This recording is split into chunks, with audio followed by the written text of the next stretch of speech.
Assalamualaikum warahmatullahi wabarakatuh. Perkenalkan, nama saya Wahid Sabarudin, nomor NPM 18220110.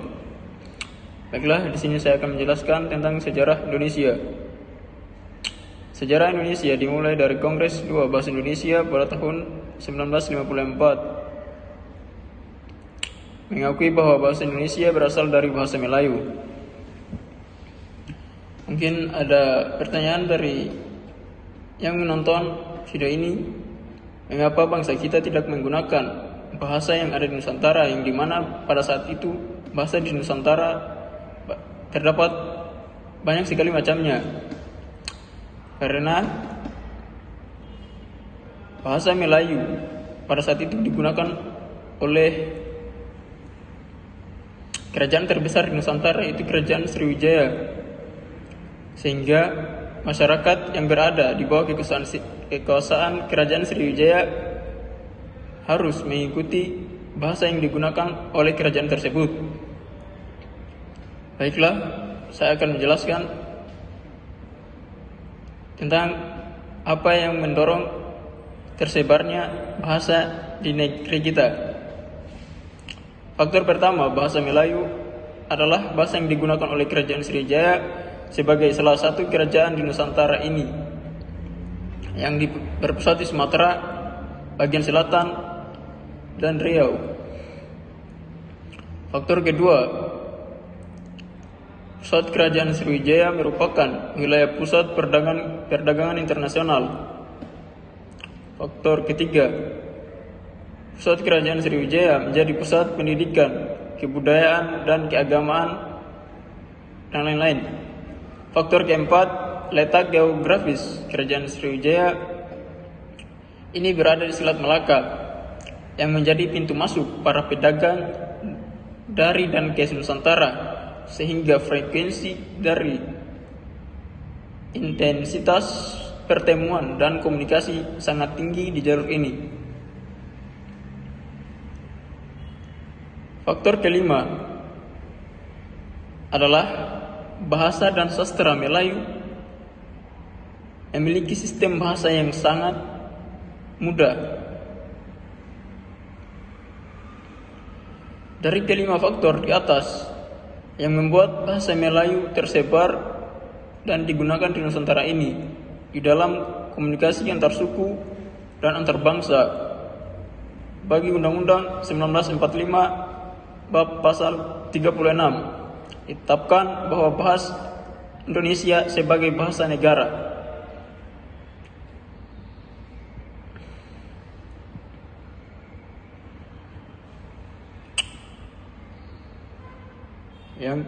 Baiklah, kita lanjut ke pembahasan tentang kedudukan bahasa Indonesia.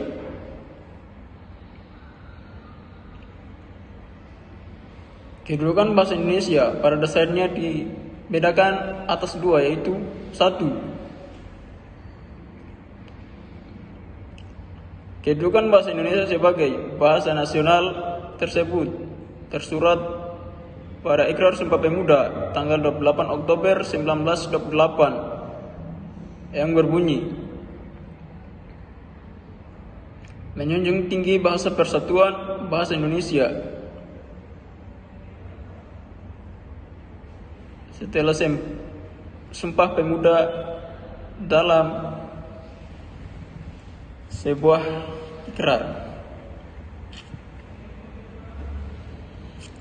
Kedudukan bahasa Indonesia sebagai bahasa negara Indonesia sebagai bahasa negara yang termaksud dalam pasal 26 Undang-Undang tahun 1945 yang berbunyi, bahasa negara adalah bahasa Indonesia.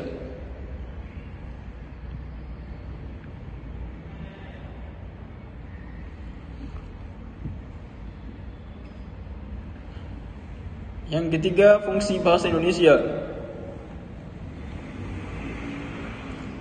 Fungsi bahasa Indonesia memiliki fungsi sejalan dengan kedudukan, yaitu bahasa nasional. Kedudukannya di atas bahasa daerah yang berfungsi untuk satu, lambang kebanggaan, dua, lambang identitas bangsa Indonesia, 3. Alat pemersatu berbagai suku bangsa. 4. Alat penghubung daerah dan antar budaya.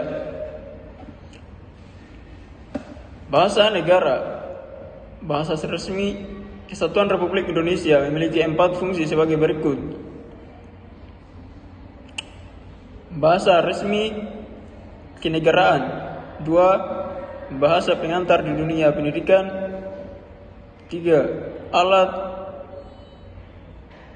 penghubung pada tingkat bahasa Indonesia. 4. Alat pengembang kebudayaan dan iptek Indonesia.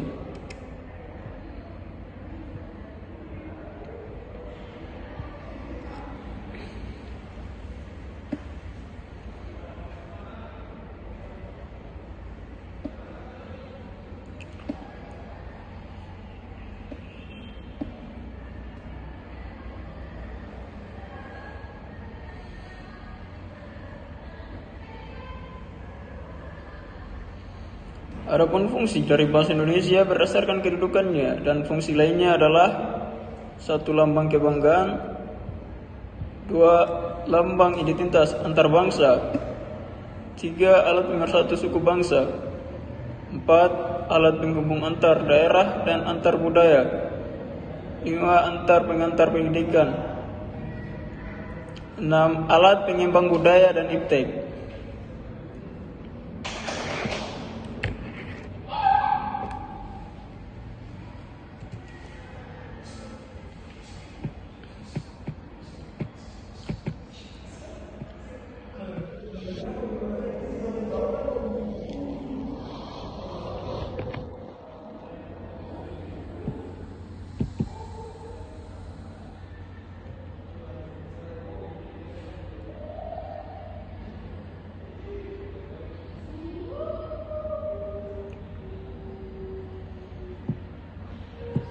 Baiklah, kita lanjut ke materi yang kedua.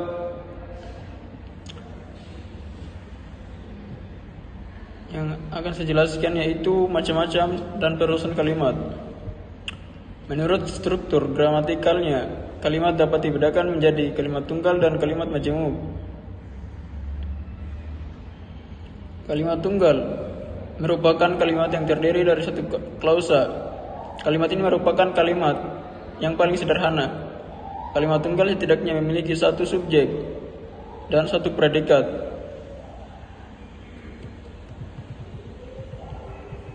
Kalimat majemuk adalah kalimat yang berpola 2 atau lebih. Kalimat majemuk ini terdiri dari induk kalimat dan anak kalimat. Cara membedakan anak kalimat dan induk kalimat yaitu dengan melihat letak konjungsi. Induk kalimat tidak membuat konjungsi di dalamnya. Konjungsi hanya terdapat pada anak kalimat.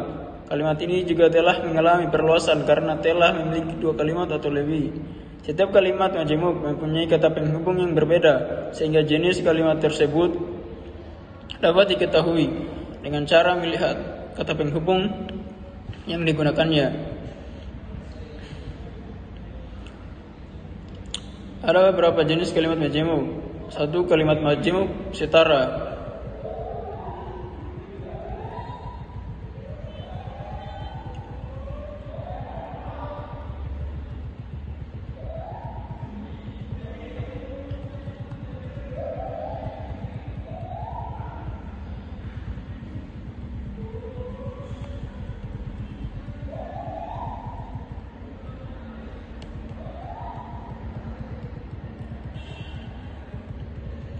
Adapun contoh kalimat majemuk setara yaitu 1. Ia berhasil mengembangkan pabriknya setelah memperoleh pinjaman dari bank. 2. Saya akan bekerja dengan tekun bila berhasil diterima sebagai pegawai di kantor itu. 3. Engkau harus belajar dengan sungguh-sungguh agar dapat mencapai IPK yang tinggi.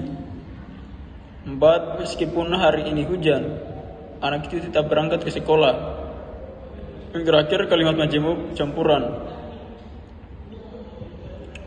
Kalimat majemuk campuran itu gabungan antara kalimat majemuk setara dan kalimat majemuk bertingkat. Sekurang-kurangnya terdiri dari 3 kalimat Berikut contoh kalimat majemuk campuran. 1. Tony bermain dengan Kevin. 2. Rina membaca buku di kamar. 3. Ketika aku datang ke rumahnya.